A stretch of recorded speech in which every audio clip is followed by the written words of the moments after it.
오늘은 지난주 저희가 기도재단 했던 본문 중에서 사사기 2장 11절에서 23절까지 말씀 우리 같이 함께 읽을 텐데요. 18절까지 읽겠습니다. 13절부터 우리 같이 읽읍시다. 시작. 곧 그들이 여호와를 버리고 바알과 아스다롯을 섬겼으므로 여호와께서 이스라엘에게 진노하사 노략하는 자의 손에 넘겨주사 그들이 노략을 당하게 하시며 또 주위에 있는 모든 대적의 손에 팔아 넘기심에 그들이 다시는 대적을 당하지 못하였으며 그들이 어디로 가든지 여호와의 손이 그들에게 재앙을 내리시니 곧 여호와께서 말씀하신 것과 같고 여호와께서 그들에게 맹세하신 것과 같아서 그들의 괴로움이 심하였더라. 여호와께서 사사들을 세우사 노략자의 손에서 그들을 구원하게 하셨으나 그들이 그 사사들에게도 순종하지 아니하고 오히려 다른 신들을 따라가 음행하며 그들에게 절하고 여호와의 명령을 순종하던 그들의 조상들이 행하던 길에서 속히 치우쳐 떠나서 그와 같이 행하지 아니하였더라. 여호와께서 그들을 위하여 사사들을 세우실 때에는 그 사사와 함께 하셨고 그 사사가 사는 날 동안에는 여호와께서 그들을 대적의 손에서 구원하셨으니 이는 그들이 대적에게 압박과 괴롭게 함을 받아 슬피 부르짖음으로 여호와께서 뜻을 돌이키셨음이거늘. 아멘. 이번 주 사사기를 보면서 사실은 저는 개인적으로 굉장히 좀 심각해졌습니다. 왜냐하면 사사기에 일어나고 있는 많은 문제들이 오늘날 우리가 보는 문제와 비슷했기 때문에 그렇습니다. 저는 어렸을 때 초등학교 2학년 때 또 교회를 다녔는데 그때 계단공과라고 창세기부터 계시록까지를 이렇게 공부할 수 있도록 초등학교 1학년부터 이렇게 커리큘럼 짜 있는 저희 교단 공과가 있었습니다.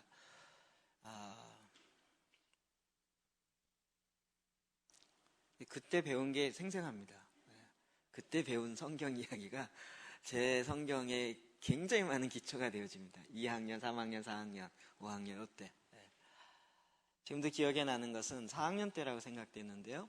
이 사사기를 가르쳐 줬었습니다. 그때 이제 교회 개척하신 전도사님이 이제 저희 반의 담임 선생님이 되셔갖고 1년 동안 우리 이제 가르쳤는데 사사기 하는데요. 지금도 기억이 생생한 것은 이스라엘 백성들이 똑같은 죄를 매번 배울 때마다 매번 나오는 거예요.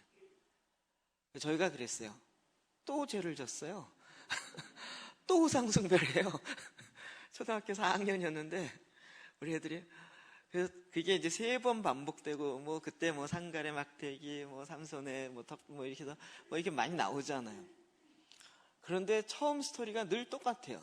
또 우상숭배를 한 거예요. 3번 지나가면서 우리가 4번째 됐을 때는 먼저 선생님 또 우상숭배했죠? 이 패턴이 계속 되는 거예요. 사사기를 할 때마다 제 마음속에 이스라엘 백성들 왜 이렇게 우상숭배를 많이 해? 이런 마음이 있었습니다. 근데 이번에 이렇게 말씀을 보면서 이스라엘 백성들이 우상숭배를 했다? 이스라엘이 누구지? 하나님과 언약 맺은 백성이요. 지금 이게 홍해를 건너서 광야에서 하나님의 언약을 직접 받고 가나안을 여호수아와 함께 정복하고 물론 전쟁을 알지 못하는 다음 세대였지만 이게 지금 2대가 지나지 않았는데 이 일이 일어난다라는 것이 갑자기 저희의 상황과 딱 맞닥뜨리면서 이게 지금 한국의 영적 상황과 너무 같구나. 그 후부터 이 이스라엘 백성들이 우상 숭배했던 그 내용이 그냥 그들이 우상 숭배했구나라는 역사적 사건을 기억한 것이 아니라 지금 오늘 우리가 어떻게 살고 있는지 어떻게 신앙생활을 하고 있는지를 이야기하고 있다는 것이죠. 우리 11절과 13절 같이 볼까요? 시작. 이스라엘 자손이 여호와의 목전에 악을 행하여 바알들을 섬기며 애굽 땅에서 그들을 인도하여 내신 그들의 조상들의 하나님 여호와를 버리고 다른 신들 곧 그들의 주위에 있는 백성의 신들을 따라 그들에게 절하며 여호와를 진노하게 하였으므로 곧 그들이 여호와를 버리고 바알과 아스다롯을 섬겼으므로. 아멘.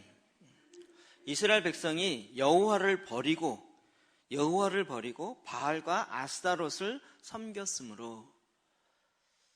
예전에는 그냥 그랬나 보다. 목이 곧은 백성들이 참 목이 곧다 이 정도 생각했는데 이스라엘인데 그들이 자기가 이스라엘 백성인 걸 그렇게 자부하고 이때 당시에도 여전히 성막이 실로에 있었고 그 앞에 홍해를 건넌 것부터 시작하여 요단강을 건너고 여호수아를 통하여 전쟁하면서 세워놓은 많은 기념비석같이 돌 제단부터 시작하여 아직까지 있었더라, 지금까지 있었더라 했던 그것이 바로 전 세대인데도 불구하고 하나님을 버리고 바알과 아스다롯을 섬겼더라.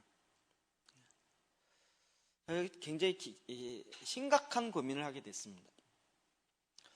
오늘날의 한국교회가 우상숭배를 할 수 있을까요?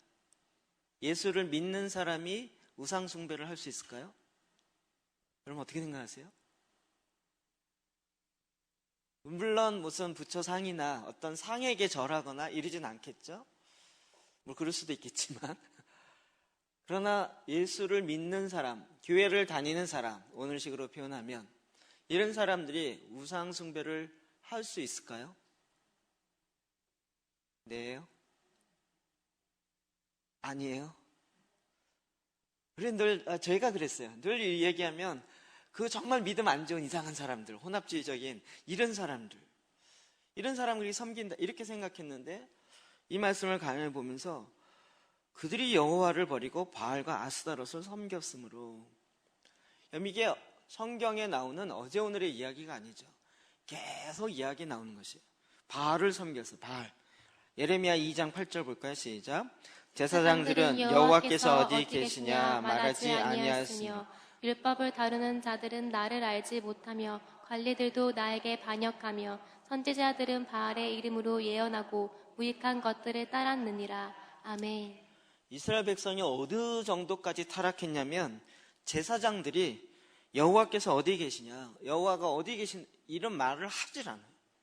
하나님의 임재가 어떻고 이런 얘기 자체를 하지 않아요. 늘 축복 이런 얘기 할지 모르지만 하나님이 실제에 대해서 제사장들 이야기를 안 해요. 율법을 다루는 자들, 율법을 가리키는 율법 교사들 이런 사람이 하나님을 나를 알지 못하며 하나님을 실제로 만난 경험이 없고 하나님을 알지 못하는데 율법을 가리켜요. 성경을 가리켜요. 뿐만이 아니라 관리들도 나에게 반역해요. 이스라엘의 정치 지도자들, 이스라엘은 완전히 신정국가의 시스템이기 때문에 그 관리들은 정말 그 시스템에 대해서 충분히 알 수 있는 사람인데도 불구하고 하나님을 반역해요. 선지자들, 이스라엘의 선지자들인데 예언을 하는데 누구의 이름으로 해요? 누가 그랬다고요? 바알의 이름으로. 누가? 이스라엘 백성들이요. 제가 이스라엘에 대해서 굉장히 좀 이렇게 하찮게 여기고 얘네들은 원래 이러다가 여기 다시 좀 새롭게 다가왔어요. 그들은 늘 노래할 때마다 모세의 노래를 했고 어린 양의 노래를 했고 바락의 드보라 선지자 노래를 했고 이런 사람들인데 그들이 바알의 이름으로 예언을 해요. 그 예언을 또 받는 이스라엘 백성들도 있었겠죠. 이스라엘 왕 중에는 바알의 선지자 450명을 아예 먹이던 사람도 있어요. 아합 왕과 이세벨이요.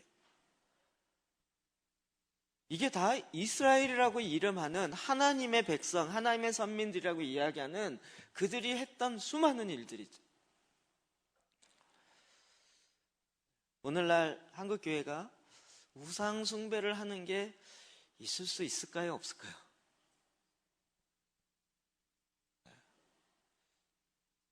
솔로몬을 보면, 솔로몬 볼까요? 열왕기상 11장 4절입니다. 시작. 솔로몬의 나이가 많을 때 그의 여인들이 그의 마음을 돌려 다른 신들을 따르게 하였으므로 왕의 마음이 그의 아버지 마음의 마음과 같지 아니하여 그의 하나님 여호와 앞에 온전하지 못하였으니 이는 시돈 사람의 여신 아스타롯을 따르고 암몬 사람의 가증한 밀곰을 따름이라. 아멘. 솔로몬 누굽니까? 다윗의 아들입니다. 다윗의 아들.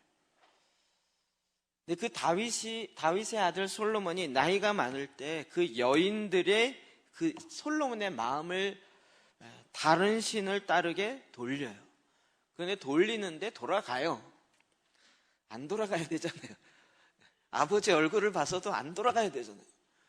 근데 돌아가요.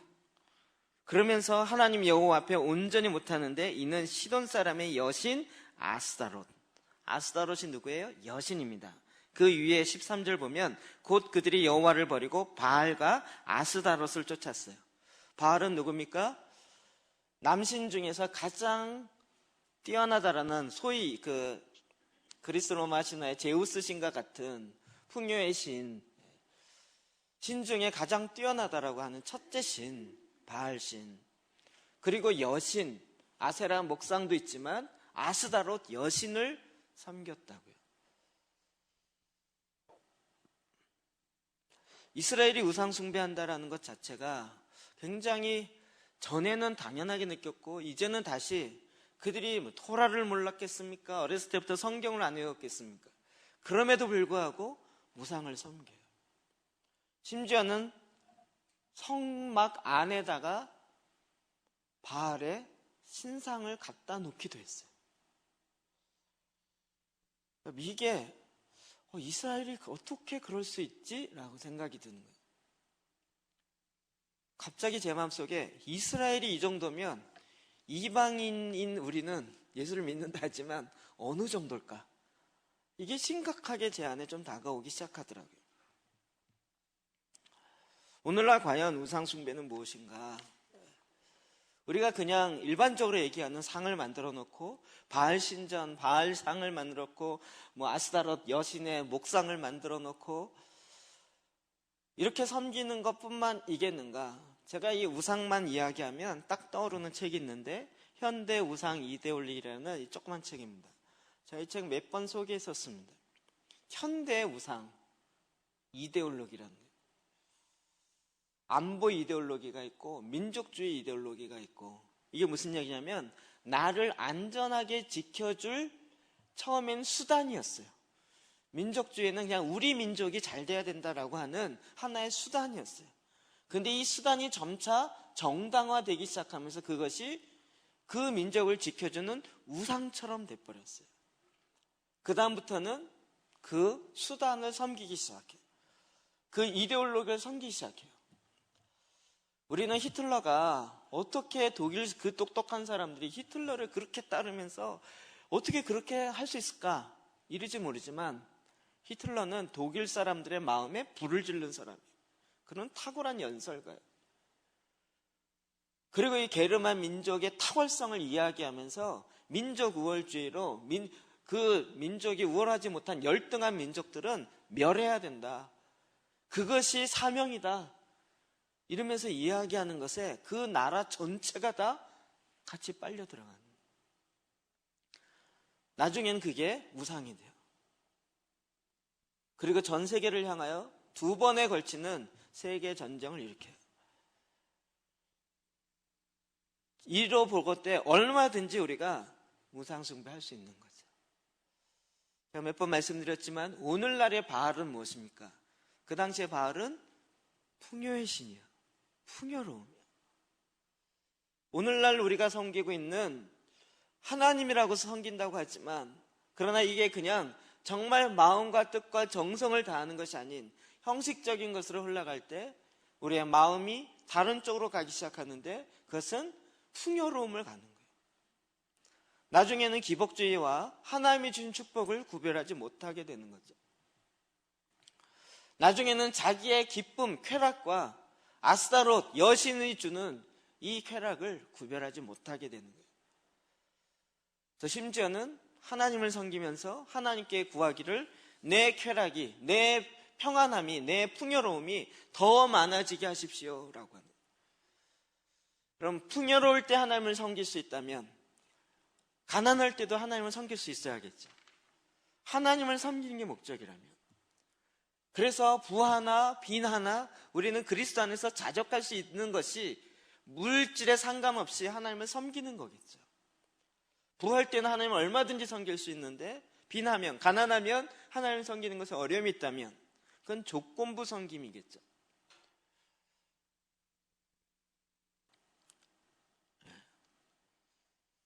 저희 안에 갑자기 이 마음이 제가 이렇게 훅 들어왔어요.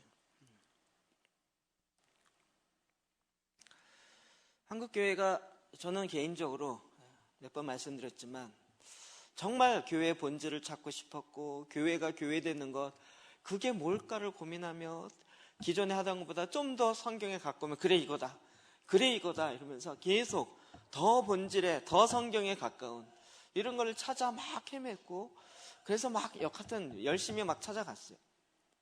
어떤 사람은 저보고 당신 만날 때마다 왜 이렇게 자주 바뀌냐 그럴지 모르지만 하여튼 저의 마음은 더 성경에서 얘기하는 교회, 이 세상에 그 누구도 줄 수 없는 생명을 부여하고 하나님 나라의 모든 신령한 것을 이 땅에 풀어놓으며 이 땅 가운데 어둠을 쫓아내고 하나님의 영광과 빛을 발할 수 있는 유일한 하나님의 기관, 그 교회의 핵심이 뭔가. 지금 와서 하여튼 말씀과 기도가 얼마나 중요한지를 보게 됐죠.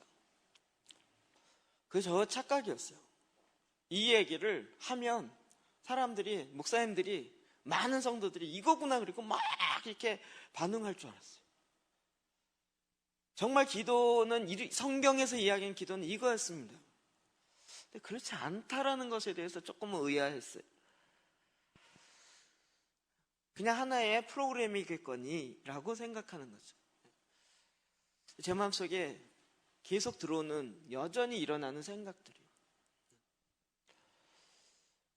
왜 한국교회가 지금의 문제를, 아니 6.25 때는 더 어려웠는데, 일제는 더 어려웠는데, 평양 대부흥이 일어날 때는 지금보다 훨씬 더 어려웠는데, 그럼에도 불구하고 기도하며 그럼에도 불구하고 뚫고 나갔는데 왜 지금은 못 뚫어 나가냐? 왜 지금은 그때보다 훨씬 더.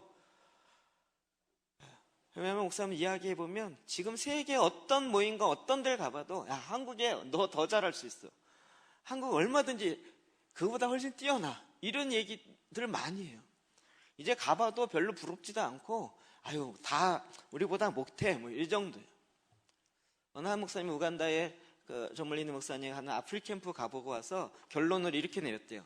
우간다는 한국 와서 배워야 돼. 예배가 예배 같지가 않아. 이러고 딱 발 차버리듯이 그냥 끊어버렸다.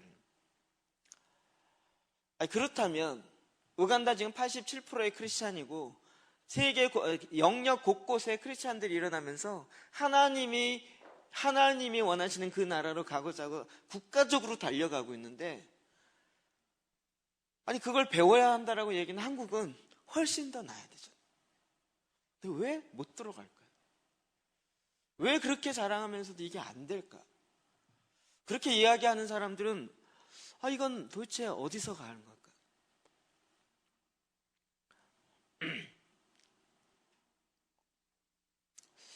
저는 그래서 이게 뭐 좀 더 나은 것이면 된다라고 생각하다 이 말씀을 보면서 심각하게 고민하다가 그냥 말씀으로 받자. 한국교회는 우상숭배를 하고 있구나. 하나님보다 자기의 편안함이 더 우선시 되어지고 있고, 하나님보다 자기의 쾌락, 자기의 기쁨, 자기의 즐거움이 더 우선시 되어 있고요. 어느덧 우상숭배를 하고 있기 때문에 하나님을 모르진 않지만 적당하게, 표현이 그런데 적당하게 하나님을 달래놓고 화내지 않을 정도로 적당하게 봉사하고 적당하게 헌금하고 적당하게 해놓고 그 다음에 딴주머니를 차면서 나는 내 일을 하고 싶어하는 그와 같은 우상숭배를 하고 있는, 이거는 자원에 섬기는 거고 자원하여 기뻐하는 거, 이게 우상숭배가 아니면 왜 이렇게 못 들어가냐, 말씀이 없어 못 들어가냐는 거예요. 유럽교회가 쇠퇴하고 했지만 여러분, 유럽교회, 한국의 탁월한 목사보다 더 유명한 목사들, 더 유명한 성경 강해자들, 어마어마한 사람 주룩 있습니다. 그런 강력한 설교자가 있으면서도 불구하고 유럽교회는 점자 생명을 잃어갔거든요. 도대체 뭐 때문에? 말씀이 없냐? 아니, 유럽교회들이 말씀에 대한 이 자부심이요, 순교자들 나왔죠. 성경 번역하다가 화형당한 사람 한둘이 아니죠. 그들은 이 말씀을 받아내고 말씀을 번역하기 위해서 자기의 목숨을 아끼지 아니하고, 이게 그 나라의 자긍심이에요. 우리에게는 이 성경을 번역하다가 순교한 그런 위클리프가 있고 이런 사람이 있다, 늘 자랑해요. 그리고 늘 유럽 여행 가면 그런 여행지 가는 거잖아요. 성지순례처럼. 그런데 없어요. 어제도 그 유영준 교수가 와가지고 이제 로마 한인교회에 대한 이야기를 쭉 하면서, 거기 오면 다 돌아다니는 게 결국 성지예요. 80% 이상 성지. 사도 바울이 갇혔던 로마의 감옥부터 시작해요.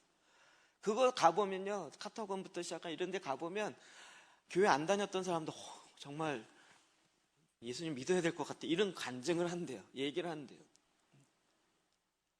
그런데 정작 이태리는 기독교와 상관없이 가요. 성지가 없어 그럴까요? 뭐가 없어 그럴까요? 이게 하고 싶어도 안 되는 것 중에 가장 큰 건 그의 마음에 그냥 빈 마음이 아니라 강력하게 잡고 있는 마음이 있는데, 그것은 우상을 잡고 있는 거예요. 평안함을, 풍요로움을 잡고 있는 것이고, 자기의 쾌락, 기쁨을 잡고 있는 거예요. 그렇기 때문에 하나님이 오는 게 싫은 거예요. 하나님이 오는 게 불편한 거예요. 이 일이 사사기에 계속적으로 일어나는 거예요. 이스라엘 백성이 그렇게 우상을 숭배했을 때 나타난 결과는 무엇이었습니까? 2장 14절 15절입니다. 시작. 여호와께서 이스라엘에게 진노하사 노력하는 자의 손에 넘겨주사 그들이 노력을 당하게 하시며, 또 주위에 있는 모든 대적의 손에 팔아넘기심에 그들이 다시는 대적을 당하지 못하였으며, 그들이 어디로 가든지 여호와의 손이 그들에게 재앙을 내리시니 곧 여호와께서 말씀하신 것과 같고 여호와께서 그들에게 맹세하신 것과 같아서 그들의 괴로움이 심하였더라. 아멘. 아멘. 하나님께서 이스라엘에게 진노하세요. 너무 간단하죠. 이스라엘을 싫어서가 아니라 우상을 숭배하니까.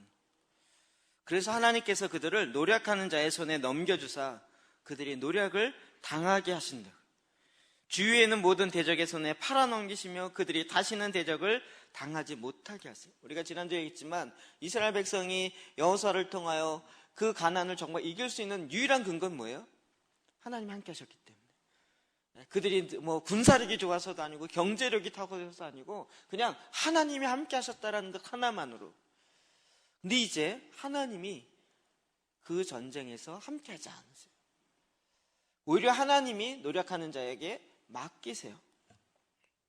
근데 이걸 뭐라고 했냐면, 그들이 어디로 가든지 여호와의 손이 그들에게 재앙을 내리시니, 하나님이 재앙을 내린다는 거예요. 우리는 가나안의 족속들이 쳐들어왔다 이렇게 얘기했지만 성경은 그렇게 표현 안 하고요, 하나님이 그들에게 재앙을 내리셨다 이렇게 이야기해요. 곧 여호와께서 말씀하신 것과 같고 하나님이 말한 것과 같대요. 여호와께서 그들에게 맹세하신 것과 같아서 그들의 괴로움이 심했더라. 하나님이 그렇게 이스라엘 백성과 언약 맺을 때 그렇게 맹세한 게 있잖아요. 어디 있어요? 신명기 28장 25절 시작. 여호와께서 내 적군 앞에서 너를 패하게 하시리니 내가 그들을 치러 한 길로 가다가 그들 앞에서 7길로 도망할 것이며 내가 또 땅의 모든 나라 중에 흩어지고. 아멘. 신명기 28장 축복의 장 저주의 장 같이 있는 이 저주 내용의 부분에 너희가 내 말을 듣지 아니하고 행하지 아니하면 이런 일이 있을 것이라고 언약하셨거든요. 여호와께서 내 적군 앞에서 너를 패하게 하시니, 표현이 굉장히 적군이 세서 적군이 이겼다 이렇게 얘기하는 게 아니라 하나님께서 패하게 하실 거라는 거예요.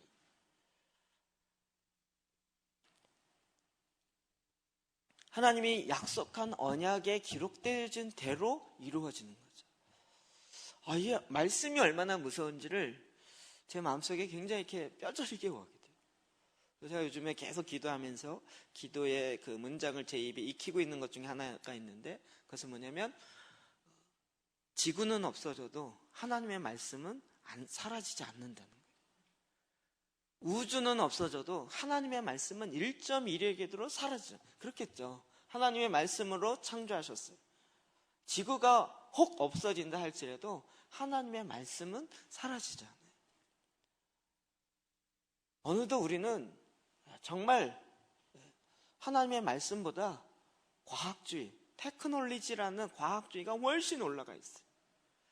성경을 과학으로 증명해야 된다, 이렇게. 물론 증명할 수 있어요. 어떤 과학은 오히려 성경이 하나님의 말씀이고 옳다라는 것을 우리에게 더 많은 것을 알려줘요. 과학과 이렇게 대치되지 않아요. 성경과 과학은 늘 반대로 가지는 않더라고요.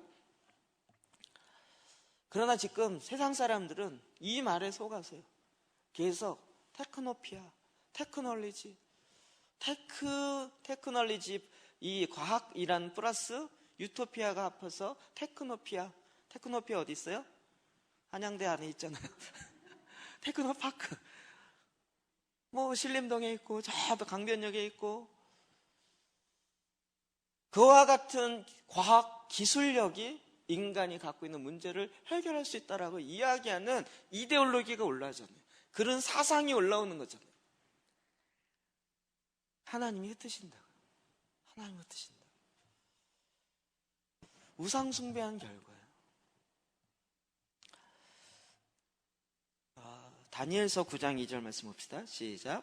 곧 그 통치 원년에 나 다니엘이 책을 통해 여호와께서 말씀으로 선지자 예레미야에게 알려주신 그 연수를 깨달았나니 곧 예루살렘의 황폐함이 70년 만에 지치리라 하신 것이니라. 아멘. 다니엘이 뭔가를 깨달았어요. 하나님이 이야기하신 놀라운 걸 깨달아요. 우리가 잘 아는 것처럼 예레미야를 통해서 70년 만에 다시 돌아가겠다라는 것을 깨달았어요. 근데 이걸 깨닫고 그 말씀에 의해서 기도한 사람은 다니엘밖에 없어요. 이스라엘 백성들이 다 깨달은 게 아니라, 기도한 게 아니라, 다니엘이 예레미야 선지자의 글을 통해서 깨닫고 다니엘이 혼자 기도하기 시작했어요. 그 기도의 내용이 이것과 똑같은 거죠. 오늘 우리가 하나님의 말씀을 기도하다 보니까 자꾸 깨달아지는 게 있죠. 내가 생각하는 거 아니에요. 제가 지난번 농담처럼 툭 했는데 그 말이 이제 설교 시간은 제가 은혜 받을 때가 좀 있어요. 저는 제사장 되고 싶다고 한 번도 기도해 본 적 없고 소원해 본 적도 없고, 하나님 나 왕 같은 제사장 좀 돼볼게요라고 무슨 기도 제목 낸 적도 없어요. 내 생각, 내 계획과는 상관없이 하나님이 우리를 택하시며 우리를 왕 같은 제사장, 그의 나라 삼으시고 제자 삼으셨어요. 정말 이거 불가항력적으로 이렇게 하셨어요. 내 뭐 되고 싶어요, 저거 되고 싶어요 한 것과 상관없이 하셨어요. 이건 오히려 일반적인 보편적인 부르심이에요. 모든 그리스도인들이 다 만인 제사장으로 하나님께 하셨다고요. 이게 어마어마한 거예요. 이게 어마어마한 거예요. 이 세상의 축복이 받느냐 안 받느냐가 제사장이 어떻게 하느냐 안 하느냐에 따라 딱 달린 거예요. 제사장이요. 저와 여러분이. 이 나라의 운명이 제사장에게 달렸어요. 한 시대가 제사장들이 어떻게 하냐에 달려있대요. 하나님 그렇게 하기로 하나님 나라 시스템을 만드셨어요. 그리고 제사장이 있어서 제일 중요한 건 하나님의 그 말씀을 받는 거죠. 그래서 기도의 제단이 세워지는 거고, 하나님의 말씀을 받을 수 있는 그 지성소가 회복되는 거예요. 그러니까 하나님은 이 세상 나라 시스템과 다르게 하나님 나라 시스템을 만들어갈 때 제일 먼저 제단을 회복하게 하는 거예요.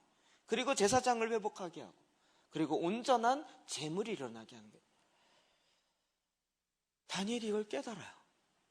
하나님 말씀인 걸 깨달아.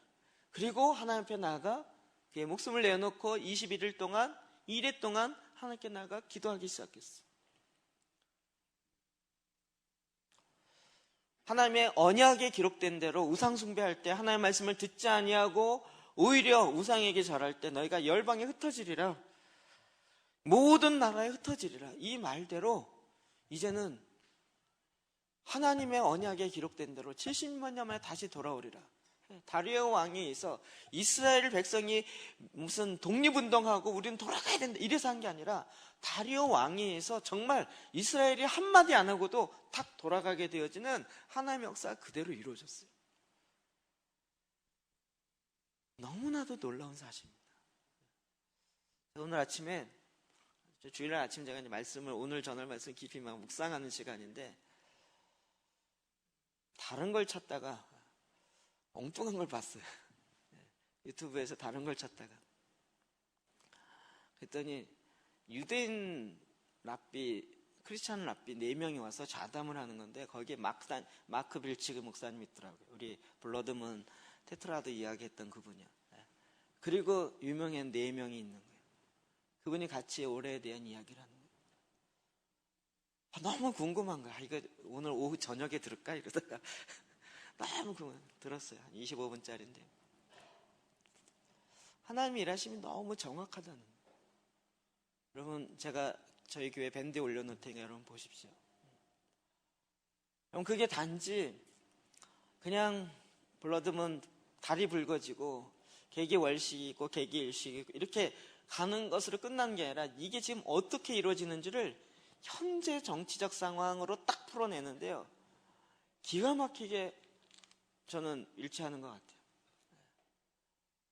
그래서 이번 올해 9월 13일 날 이게 어떻게 됐는지 보라는 거예요. 그 사람들이 얼마나 이걸 연구했는지 13일이 주일이에요.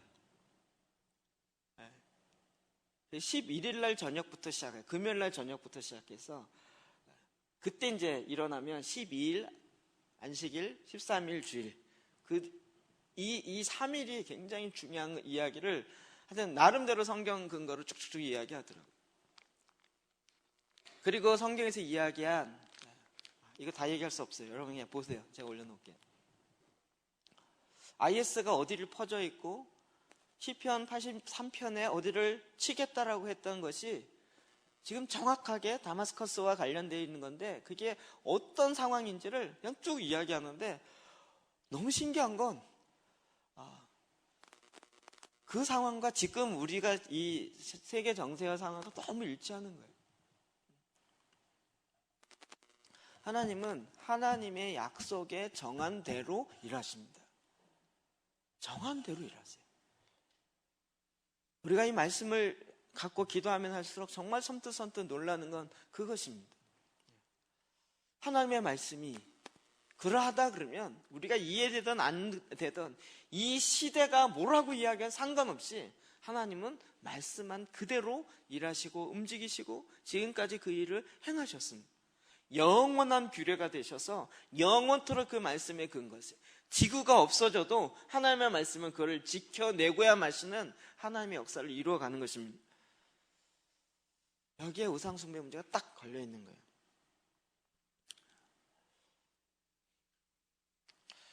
이번 금요일날 우여우여 어쩌자 해서 박호정 목사님 교회를 개척했습니다. 거기에 이제 안 갈 수 없어서 갔습니다. 갔더니 재밌었어요. 현재 유튜브에 유명한 설교자로 떠돌아다니는 사람이 거의 다 와 있어요. 무슨 유튜브 스타들이 모인 것 같았어요. 목사만 한 50명 왔는데 유튜브에 유명한 목사들 있죠. 서로는 얼굴 봐서 아는데 한 번도 인사는 해보지 않았는데 잘 알아. 신기한 거예요. 반갑습니다. 잘 지내시죠? 인사했는데 이 사람 오늘 처음 만났는데 왜 이렇게 잘 알지? 그러니까 이제 유튜브에 설교를 몇 번씩 아는. 제가 보기에도 정말 그렇게 모아놓기도 쉽지 않은 것 같아요. 한 교회 저희 창립 예배 하는데 7개 나라에서 왔어요. 일본에서 오고 미국에서 오고 영국에서 오고 중국에서 오고 그리고 이제 같이 그러니까 이게 갑자기요 국제 포럼 회장처럼 끝나고 이야기 듣고 되는 거예요. 물론 이제 심각한 이야기하는 자리는 아니고 이게 축복하는 자리니까 그런데요. 조금 이렇게 하여튼 망감이 교체하는 일들이 있어요. 이 시대를 이끌어가는 나름대로 의식을 갖고 이끌어간다는 사람들의 목사님들이 모이려고 모인 건 아니고 그러자 이거 하자 그런 거 아니고 정말 이렇게 좀 뭐랄까 좀 될 만한 교회가 새로 시작하니까 축복하게 모인 거죠.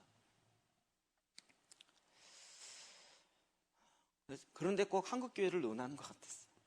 한국교회를 이야기하는 것 같았어요. 한국교회를 대표할 만한 청년사역 대표자 나와 있고 오순절 계통의 대표자도 와 있고 무슨 계통의 대표자도 와 있고 또 미국에 한창 잘 나가는 동부 쪽에 잘 나가는 사람 또 이 서부 쪽에 잘 나가는 사람 중부에 있는 사람 일본에서 그 중에 한 사람 쯔찌야 목사님도 발음이 좀 특이해서.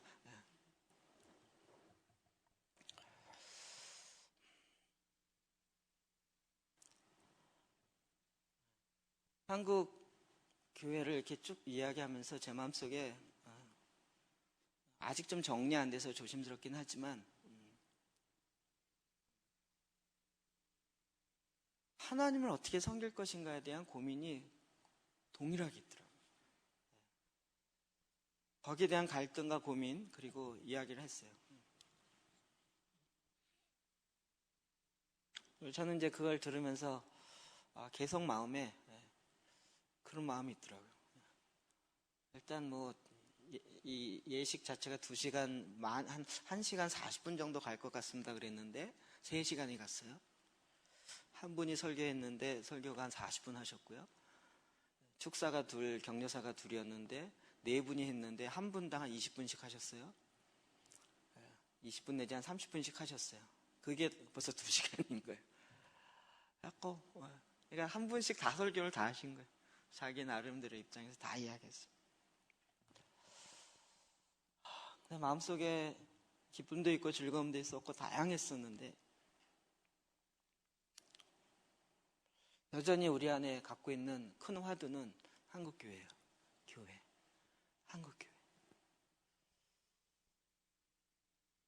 교회가 더 이상 이 세상을 향하여 힘을 발휘하지 못해요. 중세처럼 무슨 그런 힘이 아니라 빛을 발하고 소금의 일을 행하는,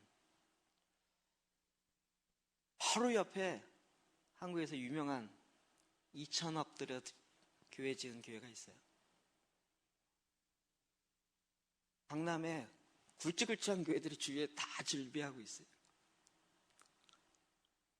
그럼에도 불구하고 제가 큰 교회를 욕하거나 비판하고 싶은 마음 없지만 과연 어디를 향해서 가고 있는가요? 어디를 향하여 지금 가는가요? 이 일 앞에 계속 고민하지 않을 수 없어요.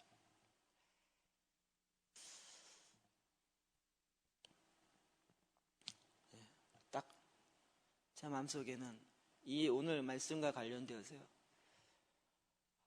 지금의 현 주소에서 이것을 뚫지 못하는 것은 우상숭배구나. 지난주도 말씀드렸고 오늘도 제 안에 정말 마음속에 강하게 오는 것은 이걸 뚫어내냐 못 내냐는 것은 우리의 책임이지만 하나님의 그 말씀은 사라지지 않는다. 가나안 땅을 정복하라, 모세에게 이미 아브라함 때부터 약속하셨던 말씀이에요. 모세 때 가려고 그랬어요. 12정탐꾼에 의해서 부정적으로 해서 안 갔어요. 그래서 결국 그렇게 안 믿었고 불평했던 사람은 다 죽고 40년 만에 다음 세대가 딱 봉착했어요. 그들이 새로운 명령을 받은 것이 아니라 그 명령을 또 받아서 여호수아를 통해서 가야 가나안 땅에 들어가는. 그리고 지금 여호수아가 죽고 그 다음 사사시대가 되었어요. 그 사사들이나 이스라엘 백성이 또 새로운 명령을 받는 게 아니라 이 땅에 충만하라, 이 땅을 다스려라, 이 땅을 정복하라는 동일한 명령을 또 받고 있어요. 그 사이클이 계속 도는데 결국은 그 다음에 누가 와 있어요? 저와 여러분이 딱 와 있어요. 딱 와 있어요. 이건 나와 상관없는 얘기야. 아니래고요. 저와 여러분이 지금 딱 이 땅을 다스리고 이 땅을 정복하고 이 땅을 회복해야 될 그 책임 앞에 딱 와 있어요. 그럼 매 시대마다 하나님이 이야기하셨던 거예요. 우리가 하느냐 안 하느냐는 우리의 믿음에 달려 있어요. 근데 하나님은 그 뜻을 취소하지 않아요. 여기에 반응은 무엇일까요? 우리가 하겠습니다 그러면 주님과 함께해서 그 길을 가는 거고요. 안 하겠습니다 그러면 어떻게 해요? 하나님이 알았어, 너희의 응답을, 너희의 원함에 들어줄게. 네 말이 내 귀에 들린 대로 해줄게. 그래갖고 싹 돌리면 어떻게 돼요? 40년. 그리고 다음 세대가 다시 나올 때까지 기다리시는. 제가 웃으면서 얘기하지만 이게 무서운 얘기라니까요. 제가 마음속에 다시 한번 각오하는 건 트랜스포메이션 국가 변혁이 이거요. 하느냐 안 하느냐가 아니고 하나님이 이게 원래 하기로 작정되죠. 성경이 그의 시간 아니니까요. 하나님이 그냥 작정해 놓고 계신 거잖아요. 우리가 얼마나 할 수 있느냐가 아니라 하나님이 함께 하느냐 이 문제인데, 결국 우리가 여기에서 왜 하나님이 함께 하는 것에 대한 열망과 갈망이 없냐고요. 딴 데 마음이 있다는 거예요. 딴 데요. 교회 사이즈에 관심이 있고요. 교회 뭐에 관심이 있고요. 뭐 이야기하지만 정작 하나님이 아닌 거예요. 우리는 하나님을 믿는다고 하면서도, 교회 다니고 성경 읽는다면서도 동시에 우상 숭배를 하고 있다. 여기에 강력하게 이 이야기가 되지 않으니까요, 이게 안 되는 거예요. 그런데 이 사사기에는 그 해법을 우리에게 알려주고 있어요. 18절입니다. 시작. 여호와께서 그들을 위하여 사사들을 세우실 때에는 그 사사와 함께 하셨고, 그 사사가 사는 날 동안에는 여호와께서 그들을 대적의 손에서 구원하셨으니, 이는 그들이 대적에게 압박과 괴롭게 함을 받아 슬피 부르짖음으로 여호와께서 뜻을 돌이키셨으니거늘. 아멘. 괴로움을 받을 때 슬피 부르짖음으로 여호와께서 뜻을 돌이키셨어요. 자, 이 문제의 가장 핵심이 뭐냐면 하나님의 뜻이 돌이켜져야 된다는 거예요. 하나님의 뜻이 돌이켜지기 위해서 우리가 해야 될 단 한 가지예요. 사사기에 계속 반복될 것입니다. 부르짖는 거예요. 그럼 어떨 때 부르짖겠냐고요? 고난이 있을 때요. 그 고난이 우리로 하여금 부르짖게 하는 거죠.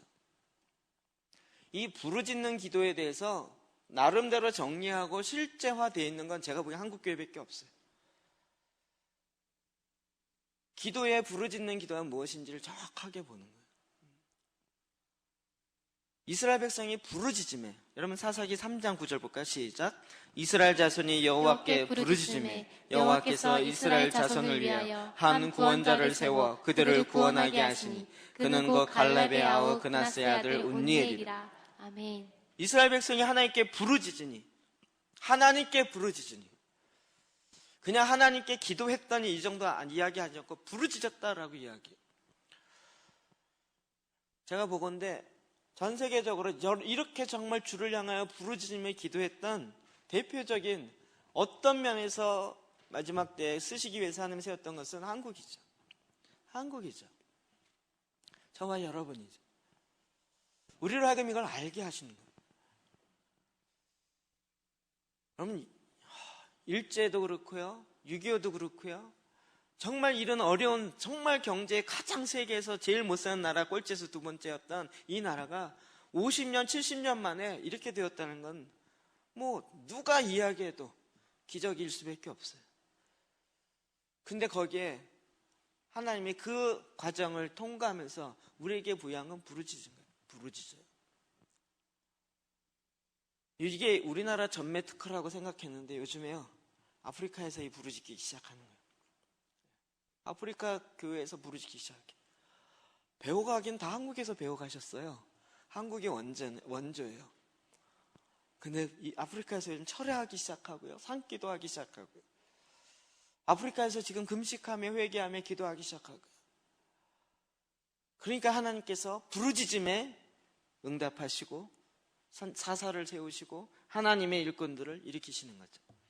우리가 잘 아는 예레미야 33장 3절 시작. 너는 내게 부르짖으라. 내가 내게 응답하겠고 내가 알지 못하는 크고 은밀한 일을 내게 보이리라. 아멘. 야고보서 15장 33절 시작. 너희 중에 고난 당하는 자가 있느냐? 그는 기도할 것이요. 즐거워하는 자가 있느냐? 그는 찬송할지니라. 아멘. 고난 당하는 자가 있느냐? 부르짖으라는 거예요. 하나님께 부르짖으라는 거예요. 사사기를 통해서 계속 우리에게 알려주는 것은 너희가 고난 중에 있느냐? 하나님을 향하여 부르짖으라는 거예요. 하나님을, 너희가 우상 숭배한다 할지라도 너희가 부르짖을 때 그 길에서 돌이키도록 하나님께서 언약하셨다는 거예요.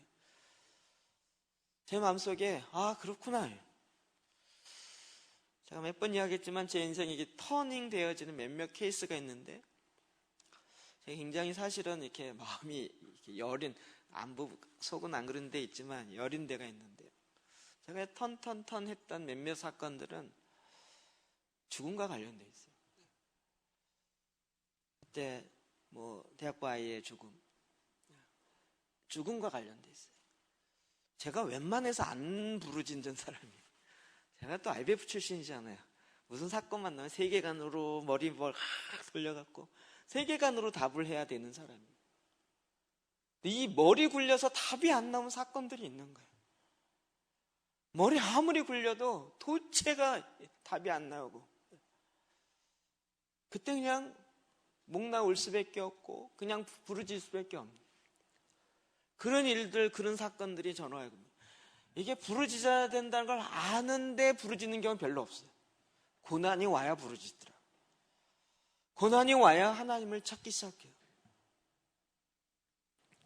고난 당하는 자가 있느냐? 그는 기도할 것이요. 하나님께서 저와 여러분 가운데 다시 정말 이 놀라운 일들을 회복하기 원하시는 그 마음을 봅니다.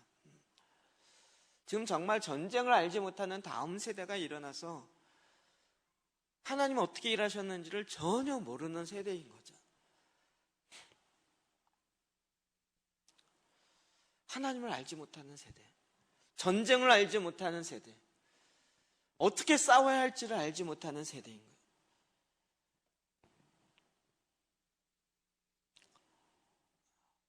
하나님께서 이제 저와 여러분 가운데 부르짖게 만드는 일들이 계속 있을 것입니다. 저는 그렇게 예측되어집니다. 일본이 그 찌찌야 목사님부터 시작해요. 여러분, 그분이요, 일본의 순복음 계통의 몇몇 고위 자리를 이렇게 했던 분이세요. 금요일 나오셨던 분. 본인 이야기했잖아요. 자기는 절대, 특히 일본 사람들은 쉽게 안 바꿔요. 자기도 정말 가는 돌다리도 두들기고 가고 다시 돌아가. 두들겨서 가야 되는데 두들기고 다시 원래로 돌아가요. 변화를 싫어해요. 제가 그분을 지금 4번째로 만나는데요, 이번에 양복 입은 거 처음 봤어요. 늘 젊은 목사 같은데 그 사이에 나이 많으신 한 분이 딱 앉아갖고 얘기도 않고 이렇게 늘 듣고, 참 특이하시다.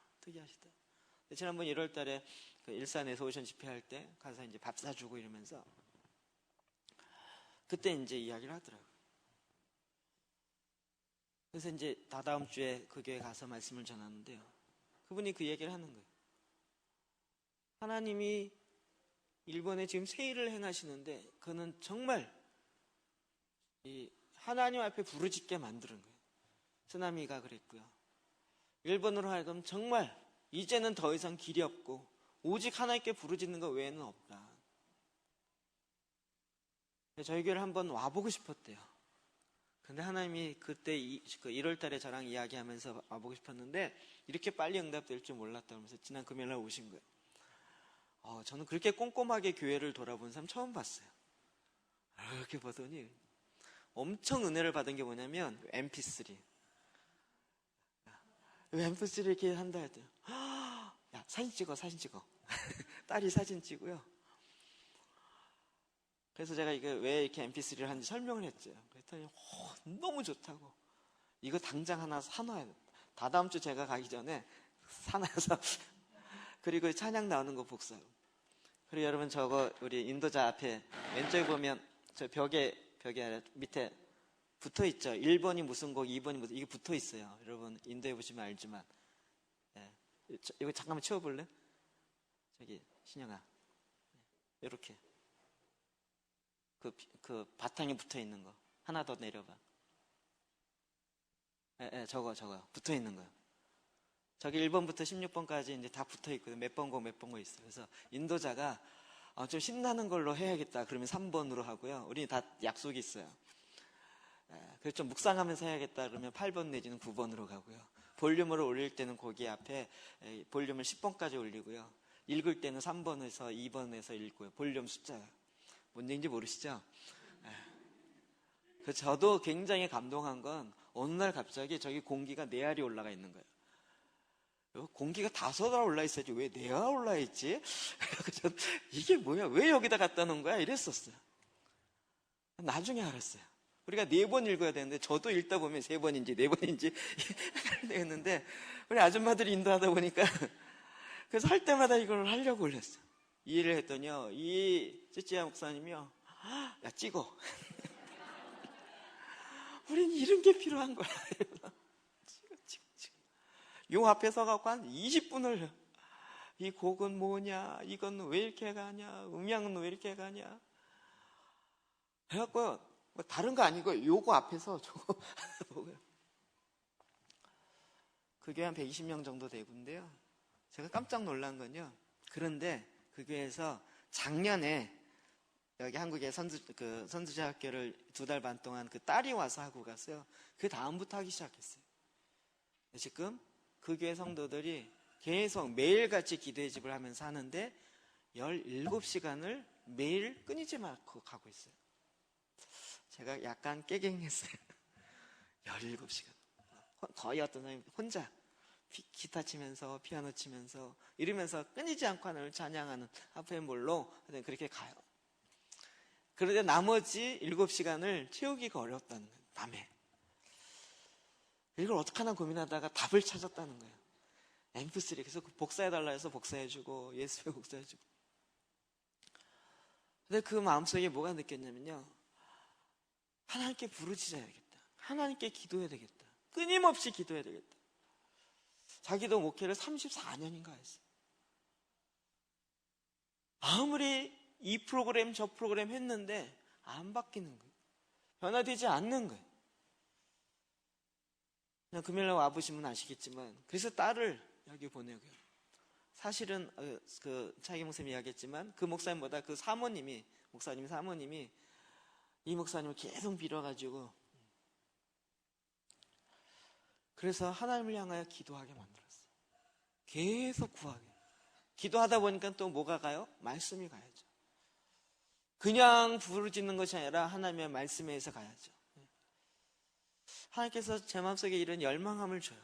한국에 기도의 영성이 있는데, 여전히 있는데, 그동안 기도의 영성이 어떤 거였냐면, 좀 조심스럽지만, 가나안 정복 앞에 딱 와서 부르짖긴 했는데, 홍해를 건너고 광야를 건널 때까지는 정말 주여 이 문제 해결해 주십시오라고 부르짖겠는데, 가나안에 딱 앞에 와서는 너무 두려운 거예요. 그 앞에 멈췄어요. 그리고 멈춘 상태로 지금 건 3, 40년이 흘러가는 것 같아요. 그리고 이거 우리를 스스로 높이는 것 같아서 좀 조심스럽긴 하지만 그런데 드디어 희한한 산골짜기에서 말씀을 갖고 하나님 이 가나안 땅을 정복하라 그랬습니다. 땅을 회복하라 그랬습니다. 땅을 다스리라 그랬습니다. 여기 별로 공무원도 없고 여기 별로 힘 있는 사람 없고 옷도 없고 아무도 없는데 하나님께서 하셨습니다. 제가 생각하기에도 하나님이 신기할 것 같아요. 이상한 애들이 나타났다는. 처음에 제가 여러분 개인 기도하지 마시고 말씀 갖고 기도해야 됩니다. 말씀 갖고 기도해야 됩니다. 너무 힘들어하신 분 되게 많았고요. 적응 못해서 이 교회 온 기사람 되게 많아요. 굉장히 많아요. 아니 이 교회는 내 기도는 언제 하냐고요. 이러면서. 지금 와서 돌이켜보니까요. 하나님 계속 성경에 내 문제에 대한 답은 이미 나와 있어요. 이미 있어요. 우리로 하여금 하나님 말씀 속에 붙들려서 그 말씀에 근거해서 위에서부터 외치기 시작하는 거예요. 부르짖으라는 거예요. 주를 향하여 부르짖으라는 거예요. 우리 민족이 사실은 부르짖는 민족이 아니었어요. 거의 일본 사람처럼 그냥 속으로 삭히고 그냥 당하고 그냥 여기저기서. 제가 이번에 그 충청도 목사님이 계속 만나는데요. 와, 충청도 분 정말 속을 알 수가 없어요. 괜찮아요. 이번에 오늘 말씀은 어떠셨어요? 좋았어요. 뭐가 좋았는데요? 많이 좋았어요. 막 속이 얘기를 안 해요. 그래서 제가 그랬더니 다른 분이 이분이 진짜 충청도 분이래요. 절대 자기의 속에 이야기를 하면 안 되는 앞뒤에 짬뽕 돼갖고요. 절대 얘기하지. 그런 문화 속에 하다니까 절대 속에 있는 걸 이야기하지 않는. 그분도 변화됐어요. 그분도 바뀌었어요. 그분도 바뀌기 시작했어요. 그 주님을 향하여 기도하기 시작했어요. HG 그 애들 데리고 아이학도 가고 이스라엘도 가고 영국도 가고요. 정말 세계 유명한 데를 애들 다 데리고 했던 그분이. 근데 아이들이 안 받게. 그런데 아이들이 안 받게. 하나님께 부르짖어 기도하기, 말씀을 갖고 부르짖어 기도하기 시작하니까요. 하나님이 그 영혼 가운데 영을 깨우기 시작했어요. 제가 말씀은 문자가 아니라 소리라 그랬죠. 하나님의 말씀이에요. 이건 기록되어진 말씀이에요. 이 말씀이 되려면 들고 다닌다고 능력 있는 것이 아니라 말씀이 소리가 되어서 내 입을 통해 나와야 돼. 말씀이 소리 되게 할 수 있는 건 원숭이가 못한다고요. 이 말씀이 말씀 되게 할 수 있는 것은 오직 왕 같은 제사장되는 저와 여러분이 이 놀라운 일들을 지구가 없어져도 없어지지 아니하는 이 말씀을 말씀되게 할 수 있는 것은 바로 저와 여러분인 거죠. 마지막 때에 예수 그리스도의 오심과 이 모든 것을 예비하고 준비하고 깨우고 이 일을 할 수 있는 것도 바로 저와 여러분. 저는 개인적으로 한국에 좀 더 어려움이 있을 것 같아요. 경제적으로 어떤 여러 가지로 어려움이 있을 것 같아요. 전에는 어려움 온다 그러면 약간 두려웠어요. 이제는 그렇지 않아요. 두려움이 어려워도 좋아요. 하나님의 뜻이 이루어지면. 어려워도 괜찮아요. 하나님의 마지막 때에 기록되어진 이 말씀이 이루어진다면 주님 고난이 온다 할지라도 어려움이 온다 할지라도 하나님의 나라를 이루십시오. 하나님의 이름이 높임을 받기를 원합니다. 하나님, 이 하나님의 이름 앞에 목숨을 걸며 하나님의 이름 앞에 나아가는 하나님의 백성들 보게 하여 주십시오. 재밌는 것은 지난 금요일날 얘기했던 넘치는 교회 있잖아요. 7시간씩 예배하는 교회. 아침에 찬양 2시에 찬양 시작하면 찬양 시간이 3시간, 설교 시간이 모르고 끝나면 다시 찬양하면서 기도하는 게 2시간. 일찍 끝나는 게 2시에 시작해서 8시 정도면 일찍 끝나고 최장은 11시까지 갔다 그러더라고요. 그게 목사님. 골 때리는, 스스로 얘기하는 골 때리는 교회. 거기 갔더니 만났어요. 그분하고 저희 얘기를 나눈 적이 없는데 서로 아니까 목사님 안녕하세요 안녕하세요 나눴어요. 그분 이러이러해서 저를 만나야 된다라고 여러 사람한테 얘기를 들어서 제 얘기를 되게 많이 들었더라고요. 제가 요즘 무서운 거는 제가 모르는데 제 얘기를 딴 사람이 많이 하고 다닌다는. 그래서 만나기로 했어요. 그리고 이야기를 하기 시작했어요. 전 그 얘기 무슨 내용인지 알아요. 3시간을 예배했는데 애들이 바뀐 줄 알았는데 안 바뀌었어요. 완전히 뒤통수 맞는 일이 사건이 하나 생겼어요. 정말 바뀌었다고 생각했는데 다시 옛날로 돌아갔어요. 아니 7시간씩 예배했는데 이게 뭔 문제인가. 한 목사님이 부산에 있는 목사님이 그 답을 준 거죠. 개인 기도재단이 세워지지 않으면 교회 기도재단이 세워진다 할지라도 개인이 무너질 수 있다고요. 개인이 하나님 말씀 앞에 부르짖지 아니하면 교회가 부르짖고 교회 분위기 속에 교회 프로그램 속에 이게 되어진다 할지라도 개인과 가정이 안 되면 결국 개인이 무너지는 것에 또 무너진다. 충분히 그럴 수 있죠. 하나님께서 우리로 하여금 이제 다시 주님을 향하여 외치며 부르짖게 하신 거예요. 제가 부르짖는 기도에 대해서 오늘 많이 얘기하려고 했는데 지금 서론하다 끝났는데 여러분 부르짖으십시오. 주를 향하여 주의 이름을 부르십시오. 아니면 부르짖는 기도라는 책을 보시고 그리고 주를 향하여 부르짖기 시작하십시오. 이제는 좀 목 쉬도록 부르짖지 마시고 목이 안 쉬도록 부르짖으십시오. 야 이러지 마시고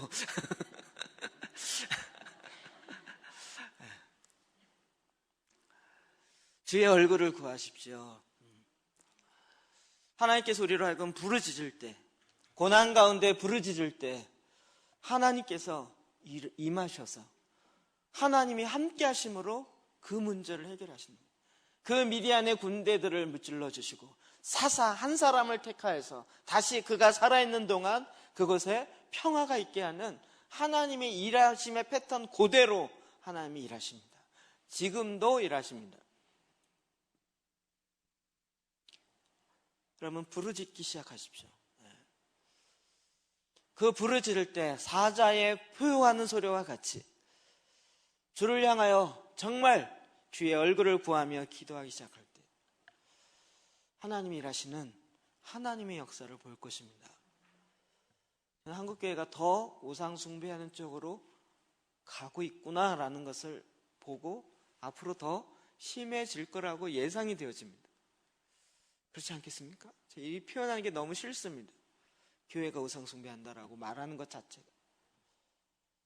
이미 그렇게 가고 있다는 걸 너무나도 잘 알고. 이제 답은 여호와의 얼굴을 구하는 것입니다. 주님이 임하는 것입니다. 주님이 임할 수 있는 조건을, 환경을, 영적인 분위기를 우리가 만드는 것입니다. 그 일 앞에 우리가 갈급함을 유지해야 돼. 내가 하나님을 향한 갈망함을 유지해야 돼. 하나님, 내가 이 정도 갖고는 절대 안 됩니다. 하나님, 내가 완전히 임할 때까지는 내 이 갈망함을 포기하지 않겠습니다. 이 정도면 됐습니다 라는 것 자체가 없어요. 주님이 오시는 그날까지 내가 주님을 향한 그 갈망함이 끝나지 않습니다. 주님, 더 일하십시오. 더 임하십시오.